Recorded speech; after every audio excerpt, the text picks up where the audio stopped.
राम राम मंडळी, स्वागत आहे तुमचे सर्वांचे पुन्हा एकदा आपल्या सर्वांच्या आवडतीच्या कृषी मित्र विशाल या यूट्यूब चॅनलवरती।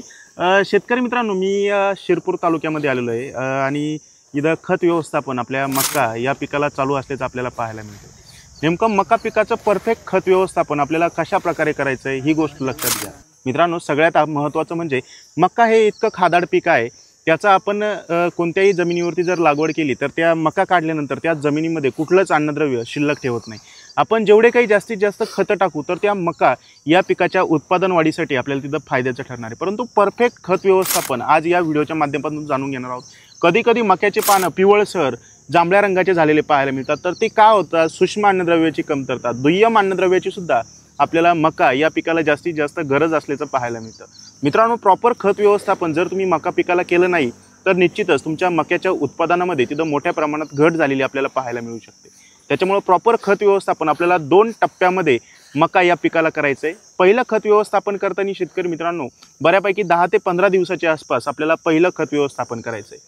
पहिलं खत व्यवस्थापन नेमकं कोणत्या खताचं करायचं आहे मित्रांनो? नायट्रोजन, फॉस्फरस हे जे मूलभूत अन्नद्रव्य आहेत, तर या अन्नद्रव्याची जास्तीत जास्त गरज आपल्याला मक्याला पाहायला मिळते। व्यवस्थापन करताना हे जे मी खत व्यवस्थापनाची मात्रा सांगणार आहे तर ते 1 एकर क्षेत्रासाठी आहे। त्याच्यामुळे 1 एकरच्या हिशोबाने तुम्हाला जी खताच्या बॅगा आहेत तर ते विकत आपल्याला दुकानातून आणावे लागतील। मित्रांनो, पहिलं खत व्यवस्थापन करताना एकतर तुम्ही DAP या खताचा वापर करू शकता 1.5 बॅग प्रति एकरासाठी।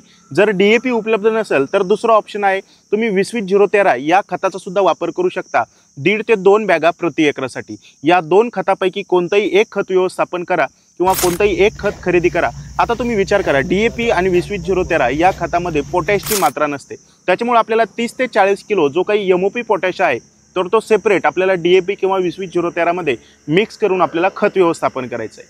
मित्रांनो, हे झालं पहिलं खत व्यवस्थापन। आता दुसरी सगळ्यात महत्त्वाची गोष्ट समजून घ्या।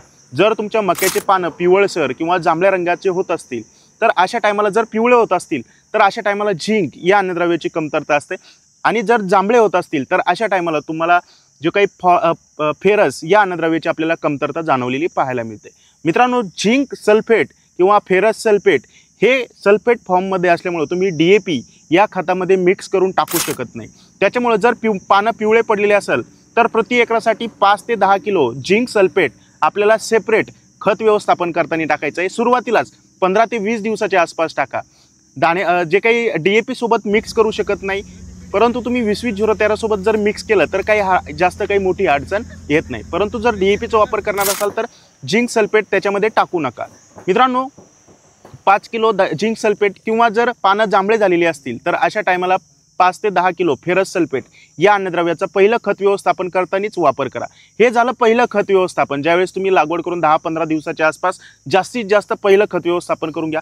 आता दुसरं खत व्यवस्थापन मित्रांनो, 30 ते 40 दिवसाच्या आसपास ज्यावेळेस तुमची लागवड करून 30 ते 40 दिवस होतात तर अशा टायमाला आपल्याला मक्का या पिकाला दुसरं खत व्यवस्थापन करायचं आहे। दुसरं खत व्यवस्थापन करताना 1 बॅग युरिया आणि त्याच्यासोबतच 1.5 बॅग 10-26-26 या खताचा वापर करा, म्हणजे 75 किलो 10-26-26 या खताचा वापर करा।